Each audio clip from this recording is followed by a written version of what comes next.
Let's go! Victory for LSU. It's game day. Who's fired up? Fired up. Who's fired up, baby? We got a running back film study we got to get to right now.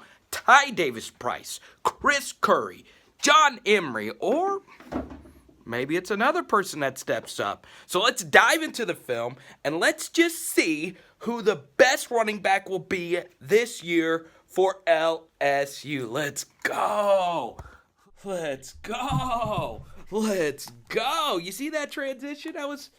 Was that smooth? I don't know if that was smooth. Anyway, let's go. What are we doing? Why don't we get right into the film? This was the biggest run by any LSU running back not named Clyde Edwards-Helaire. Obviously, you know the game. It's against Florida. LSU was down by 7. This touchdown gave LSU the lead. It's a great run by Ty Davis-Price. I'm going to show you how a 2-yard gain is actually a better run than this 33-yard touchdown. Let's go ahead and run the film here. Obviously, Ty Davis-Price, the intent of this run is to go through this side gap right here. Well, guess what? Florida was actually horribly misaligned. It had as much to do with the misalignment as it did the design of this play. And obviously, I want you to think deeper. That's the point of this channel. And as you can see here, because the defensive end wasn't in the proper gap, Ty Davis-Price saw that immediately and then hit the Jets untouched into the end zone. Is this a good run? Yeah, it's a good run. But it's not his best run. That's a run that a lot of running backs can actually make. There's so many of you that have pointed out that run to me against Florida. It was a good run, not his best. That against Mississippi State was also a very good run. But I'm going to show you his best run. So remember, running backs, it's all about if you can make people miss. That Florida run, he didn't have to make anyone miss. He didn't have to break any tackles. That is what you should always look for when you watch running backs on film. Also, can they pass protect? That's going to be a big thing. We're not going to get into any pass protection film today, but I just want to focus on if you can break tackles. Now, let's go and get a quick freeze frame here. It is 7-0, LSU over Ole Miss. Ty Davis-Price is getting a few extra snaps after Clyde had a lot of rushes the week before against Alabama. This, to me, was the best series that Ty Davis-Price played all season long. It's still a critical juncture of the game. The Ole Miss defense is still fresh. And what you're going to see here is a simple check down pass here to Ty Davis-Price. But watch what he does with the pass. Not a whole lot of space to work with. Look at this. Whoop. And then fall forward for an extra yard. Okay? Let's run it back again. Once again, pass protection is good, but Joe Burrow with the quick check down here. And look at this. This is 3 yards behind the line of scrimmage. Not a lot of momentum going upfield. You make a guy miss, and then you fall forward. That is what you always want to see out of a running back. Quick cut, get upfield, boom. And it doesn't look like a lot. It looks like just a yard, but that matters. A lot of running backs get tackled right there in the open field, and they don't get that extra yard. This is excellent. Once again, there's no replay. It's not a big play. And here's another good run by Ty Davis-Price for the touchdown to finish off the drive. And this is key that Clyde Edwards-Helaire backup can do something like this on limited notice, on limited snaps throughout the year. Boom. Makes this guy miss. He sees Ed Ingram sealing this guy off to the inside, untouched into the end zone. That is pretty impressive right there from a true freshman. So, Ty Davis-Price, obviously our first running back. We're going to break down. We're going to get into Chris Curry. That sounded kind of weird. We're going to talk about Chris Curry and John Emery Jr.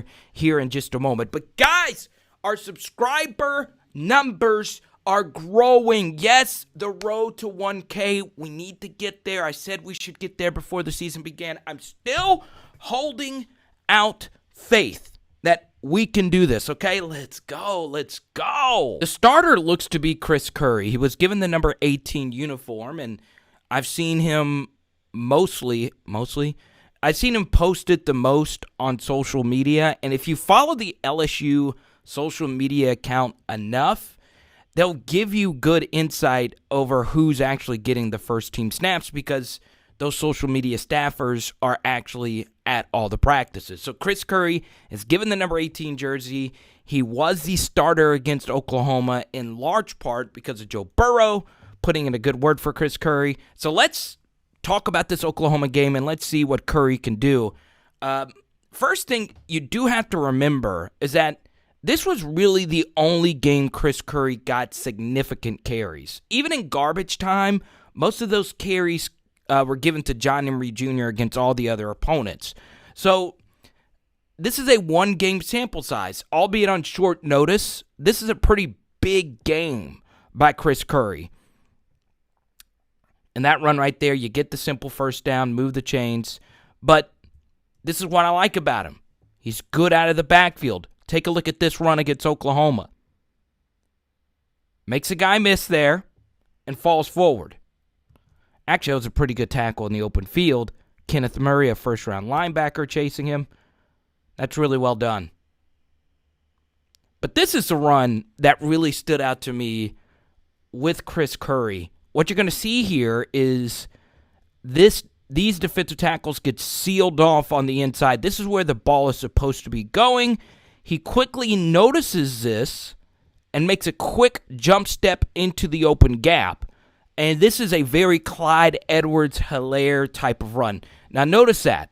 It's quick, and you got to notice it quick if you're a running back. This is really good awareness by Chris Curry, someone that didn't get a lot of meaningful snaps, just to step right in, college football playoff semifinal, still a close game, and just look, it's very quick. Step, and then gets upfield, and watch this finish. Boom! Make the safety pay for tackling you, and over time, those begin to pile up on a defense. Now the score is getting out of hand. Let's see what Curry does here. Another good run. Make the safety pay every single time. If you're not going to make them miss, run them over and make them feel something. And it's tough when a small guy is able to run for that much power. You got to squat down even lower to tackle him. It is that much more physical. That's a great run right there. Here's another good run. It doesn't look like much, but this play is stuffed. And these are two NFL draft picks right here. Murray and, I know he went to the Cowboys. Galmore, I don't remember his name. That's actually him right there. And this play is actually stuffed. But watch what Curry does here. That looks like it's over. And this Oklahoma guy is tackling his own guy. And look, he's able to keep his balance and fall forward for 4 yards instead of a gain of nothing. So, Chris Curry just excellent against Oklahoma. And here's the final run I want to show you. Make that guy miss. Make another guy miss. Push the pile forward, young Curry. And that's why a lot of people compared him to a little beast mode. He wore the number 24 jersey, like Marshawn Lynch. I mean, just look at that. Just breaking tackles left and right. And yeah, the Oklahoma defense is tired. Yeah, they're worn down. But just look at this. And then whenever you break all these tackles, these offensive linemen get fired up and they help you push the pile down the field. So just by breaking that first tackle right there, that allowed all these big guys to come from behind, make that guy miss, and then just push it forward. That's an extra 10 yards that was gained just by making that first guy miss. So Chris Curry's tape against Oklahoma really, really was incredible. But now, let's talk about the running back who has the highest ceiling. A running back who had LASIK surgery on his eyeballs. That, of course, is John Emery Jr. Let's go. They're playing for an interim coach. Their wheels are broken down. But still, some pretty freaking incredible stuff here from John Emery Jr. Pushes his pile forward. And remember, this check down run is this check down pass. He had no forward momentum going upfield. So to be able to turn upfield and turn this into something quickly is pretty impressive from the 5-star. And this obviously is his best run of the year. Breaks a tackle, hits the Jets, able to turn the corner. That is something that Alvin Kamara, the Saints, is really good at, is making and turning a corner upfield. John Emery Jr. easily the best running back out of the three at doing that. So, obviously, you take a look at this play. Linebacker a little flat-footed. Great backside block here. And then, boom. I mean, you're tackled. And then, like you said, get off me! And then that corner had the angle, and John Emery Jr. is still able to score. And look at this. A good bounce right there. Once again, though, the game is out of reach here. But still, making guys miss, falling upfield. Here's a few more Emery runs. Just laying the hammer down. And here's some of those Utah State snaps. Once again, the score is 0-0. Once again, it is Utah State. That is an impressive cutback. And this, to me, is the best cut out of the three running backs I saw. I don't think the other two running backs has this level of plant and cut upfield. Now watch this. Sidestep. Hole, obviously not there. He sees these defenders have outside leverage, and he got shoestrung right here. Just look at that cut. Falls forward for 9 yards. And then he finishes his drive beautifully. Another nice cut. Get to the pylon. 6. There you go, M. Show him what you're working with, baby! There's John Emery Jr. out of the backfield. Also a good receiver. All three of the backs are good receivers out of the backfield. Another good cut right there. Fall forward. Fall forward. Fall forward, John Emery Jr. So, obviously, when you talk about all three of these LSU running backs, and we mentioned this on the live stream, once again, that's another good cut right there. And all three of the backs have shown me this ability. And this obviously is just really good coaching, good ability to recognize when a hole is stopped up just to sidestep it and make that decision on your own. And LSU has great push right here on the backside. It's just feeling out these gaps. Look at that. That is impressive. That is impressive. Look at that. I mean, that's just unreal. That was LSU's third running back. And once again, still a meaningful part of the game. Good cutback.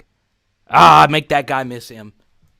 So, obviously, as you can see here, as far as turning the corner, he wasn't able to do it there.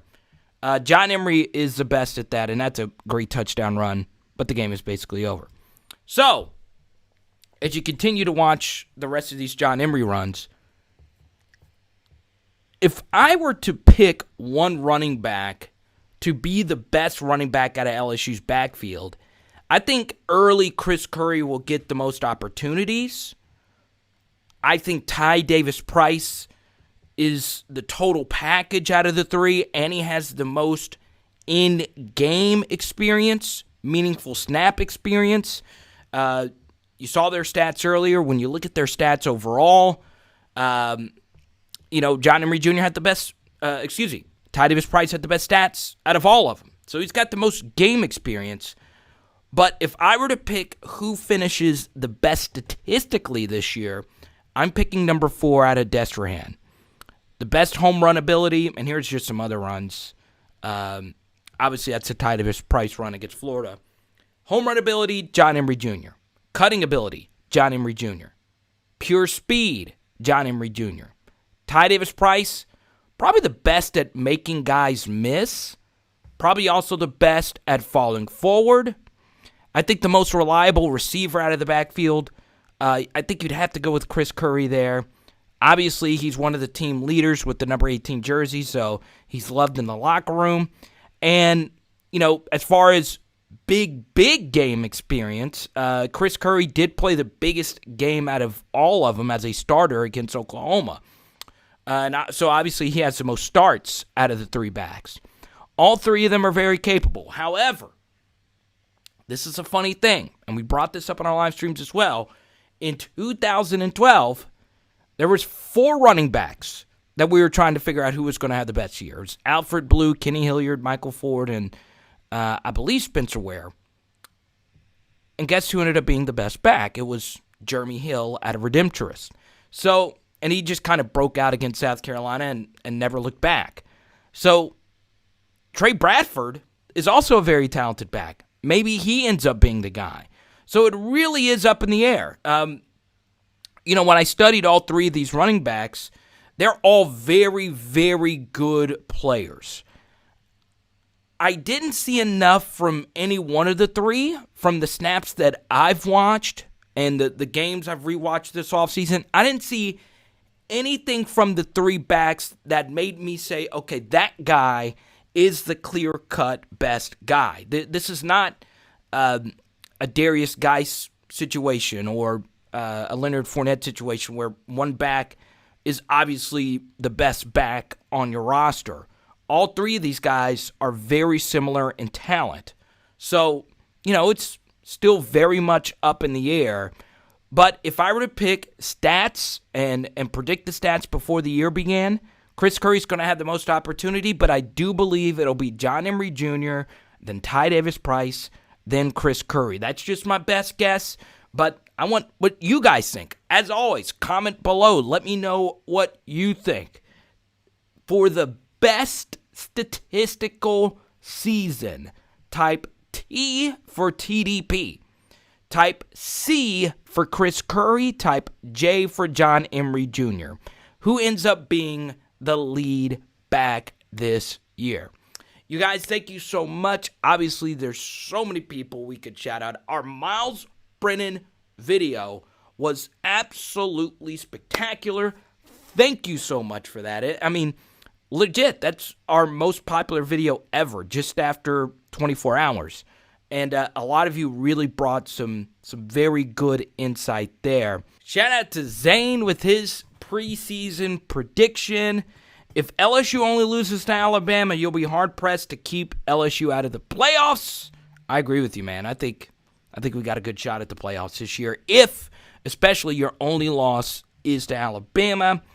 Also, subscribers shout out, let's see, Eric DeLeon. Is that how you say your last name? Myles succeeds if the offensive line is good. Well, I'll say this. Vice versa is also true. If you go back and look at our offensive line study, in a spread offense, especially with timing routes like LSU runs now, a lot of your protection comes down to how good your quarterback is. Can he get the football out in time? Can he buy just a little bit of extra time in the pocket? So all those things are very important. If you want to see that study, we'll link it below. And from that study, you watched how Joe Burrow worked the pocket, and you can also see how he's doing that with Cincinnati as well. So obviously, I'm pretty excited for the season. Don't forget, after each and every game this year, our live stream is going to be popping on YouTube. We'll actually see how it works after the Mississippi State game, and we'll determine if we'll keep doing live streams after the game. But also, every Tuesday night at 7, don't forget, our LSU football live stream will be live. Let's go. It's Power Hour LSU. Boom, boom, boom. Well, it looks like it's lunchtime. Let's go get some Hot Pockets. What's wrong with some Hot Pockets?